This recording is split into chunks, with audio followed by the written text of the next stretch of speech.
Virginia, independent. Right, Go ahead. Hi there. Good morning, Congressman. Hey, Bill. Hi there. I saw where you were a veterinarian before you came to Congress. I want to know Bill, what you could tell I'll me about always this. be a veterinarian. Right. This other job only lasts 2 years at a time. Gotcha. I want to know what you could tell me about that pig disease going through China and what risk there is to us and our agriculture, what we're doing to protect ourselves from that. Wow, I can't believe you brought that question up. That's an awesome question. I'm a large animal veterinarian. I've practiced for 30 years. This is something that all Americans need to be aware of. It's African swine fever. It started off in Africa, went up to the Balkans, cut across Russia to Asia. That whole area is infected with African swine fever. It has caused China to lose over half of their pig population. They're reporting over 300 million sows have died. The word we heard is over half a billion. Over 500 million pigs have died. It's got a high mortality rate of about 96%. It's a very stable virus that can be transported in feed, in products that come from an Asian countries that's affected. It can come here. So when people buy those pig ears in the stores, whether it's a supermarket, a pet supply store, or offline, that can harbor African swine fever that comes into this country. And so we know it's going to spread.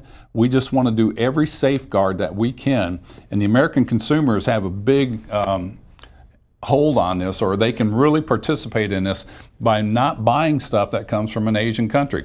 My sister-in-law bought some dog food that proudly said made in America. But then under that, it said from ingredients from all over the world, and it wasn't cooked. It's frozen. African swine fever can survive in a frozen environment. So this is, again, if the American consumer will be very diligent and make sure they don't buy this stuff and tell their suppliers or their grocery store, I don't want that product if it's not from America, we can help prevent that coming in this country. And I appreciate you bringing that question up, because this is something that if we get African swine fever in here, or another one is foot and mouth disease, that's a national security risk to this country because it's a food security risk.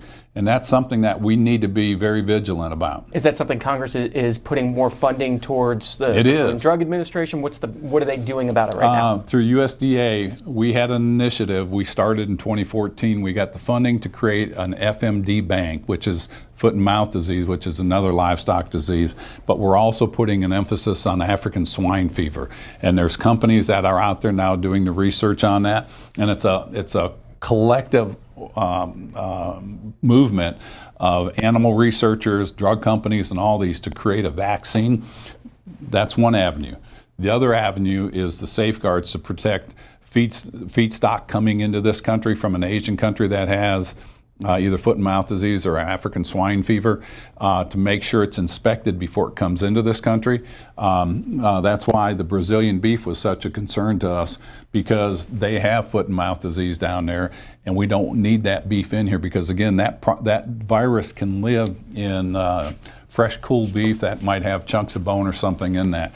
And again, this is something, it's a national security risk, it's a food security risk, and this is something that we need to be very vigilant, not just as people in government, but as consumers.